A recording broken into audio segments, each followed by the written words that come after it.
नमस्कार प्यारे विद्यार्थियों। इस बार सीटी को हल्के में मत लेना। ये मैं नहीं कह रहा हूं, सब कह रहे हैं ऐसा कि इस बार सीटी को हल्के में यदि ले लिया तो 2026 में जो भर्तियां हैं उस भर्तियां आपके काम की नहीं रहेगी। तो क्या करना है, सीटी के लिए अच्छे तरीके से तैयारी करनी है। और पेपर का लेवल आप देख रहे हो लगातार बढ़ रहा है, परसेंटेज भी बढ़ाए जा रहे हैं। विद्यार्थियों को कहा जा रहा है कि अब आपके लिए बड़ा चैलेंज है। प्रतियोगी परीक्षा की तैयारी करने वाले विद्यार्थियों का जो ये वर्तमान का जो समय चल रहा है, ये समय सबसे बड़ा चैलेंजिंग समय चल रहा है। जब रिजल्ट की पीडीएफ आती है तो पूरी पूरी खाली आ रही है। तो आपके लिए भी बड़ा चैलेंज है, हमारे लिए भी चैलेंज है। ऐसा नहीं कि हमारे लिए चैलेंज नहीं है, हमें भी कोर्स को अपडेट करना पड़ेगा, हमें किताबें अपडेट करनी पड़ेगी, बहुत सारी चीजें करनी पड़ेगी। लेकिन इस बार बात करेंगे अपन सीटी 2026 के 12th व स्नातक स्तर के बारे में बात करेंगे।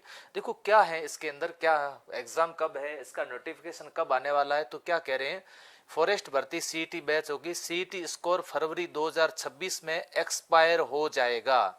2026 में एक्सपायर हो जाएगा, इसलिए इसका नोटिफिकेशन और ऑनलाइन फॉर्म जनवरी 2026 पहला सप्ताह में शुरू का प्रयास किया जा रहा है। जनवरी मतलब अब आपका आवेदन कब से हो रहे हैं, जनवरी 2026 में आवेदन शुरू हो जाएंगे। ठीक है जी, आवेदन शुरू हो जाएंगे। उसके बाद में आपके आते हैं न्यूनतम उत्तीर्ण। पहले तो था कितना, 35% और क्या था 40%, अब 55 और 60 हो सकता है। देखो हुआ नहीं है, मैं अभी ऐसा नहीं कहूंगा कि ये होगा, मैं पहले से नहीं डरा रहा आपको, ऐसा हो सकता है। देखो सब लोग कहते हैं, आप यूट्यूब पर भी देख लीजिए, कई अच्छे जो बेरोजगार संघर्ष समिति के जो अध्यक्ष हैं वो लोग भी ये बात कह रहे हैं कि इस बार परसेंटेज बढ़ाया जा सकता है। और बार बार वो लिख रहे हैं कि सीटी को हल्के में मत लेना। तो आप भी सीटी को हल्के मत लेना। इस बार क्या करेंगे, वैधता या तो 3 वर्ष करेंगे या फिर इसको क्या करेंगे, आजीवन करेंगे। यदि ये 3 वर्ष होती है तो भी अच्छी तैयारी कर लो, 3 वर्ष तो पीछा छूटा इसमें, 3 वर्ष के लिए तो वापस अपने को एग्जाम देने की आवश्यकता नहीं है। या फिर यदि आजीवन कर दी तो आजीवन फिर एग्जाम देने की आवश्यकता भी नहीं रहेगी। तो लेकिन आवश्यकता तब नहीं रहेगी जब आप बढ़िया तरीके से तैयारी करोगे।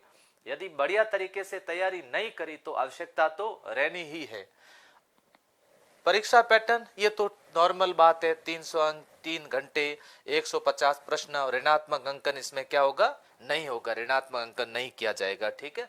अब सीटी 12 लेवल में कौन कौन सी देख लो, ये वनपाल है, फॉरेस्टर इसके अंदर रहने वाली है, छात्रावास अधीक्षक भर्ती इसमें रहने वाली, लिपिक ग्रेड 2 ये इसके अंदर है, सचिवालय के अंदर कनिष्ठ सहायक, ये कनिष्ठ सहायक ये सब कौन सी, एलडीसी, ये एलडीसी ध्यान रखना, ये कौन सी, ये भी एलडीसी।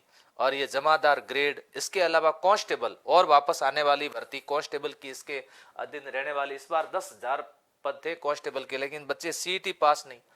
फिर देखो ये पंचायती राज के अंदर, ये पंचायती राज के अंदर जो एलडीसी इसके अंदर, फिर ये एलडीसी के जो भी पोस्टें आगे आ रही हैं वो सब इसके अंदर में। देखो ये सब एलडीसी, माध्यमिक शिक्षा बोर्ड के अंदर भी एलडीसी, कनिष्ठ सहायक, ये देखो इसमें भी ये कौन सी, एलडीसी की पोस्टें बहुत शानदार आ रही आने वाले समय के अंदर। फिर ये स्नातक स्तर, प्लाटून कमांडर, जिलेदार, पटवारी, आपके देखो पटवारी, ग्राम सेवक, ये सभी इसी के अंदर। हो सकता है इसके अंदर शामिल नहीं किया गया हो, ये स्नातक स्तर। तो इस बार आपको सबको पता है कि हमने सीईटी का बैच जल्दी शुरू किया, चाहे वो ऑनलाइन हो और चाहे वो कैसा हो, ऑफलाइन हो, इन दोनों को जल्दी शुरू किया। हमारे स्टूडियो से लाइव फ्रॉम स्टूडियो ऑनलाइन चल रहा है और ऑफलाइन भी चल रहा है, दोनों बैच चला रहे हैं। तो विद्यार्थियों को हमने पहले से कहा था कि आप लोगों के लिए सुनहरा मौका है कि अभी से आप लोग अपने सब्जेक्ट को बढ़िया तरीके से क्या करो, तैयार करिएगा। तो उन सब्जेक्ट को तैयार करने के लिए विद्यार्थियों से मेहनत अभी से हम करवा रहे हैं। इसके लिए जल्द ही एक टेस्ट सीरीज शुरू करने वाले हैं ताकि बच्चों के साथ में जुड़े रहेंगे। प्रति रविवार को उनका टेस्ट लेंगे, पीडीएफ प्रिंट करने का ऑप्शन देंगे, रिजल्ट उनका सार्वजनिक करेंगे। इस बार सीईटी में हमारे ये विद्यार्थी एग्जाम में बैठे और इन विद्यार्थियों ने ये रैंक हासिल की। ठीक है जी, थैंक यू।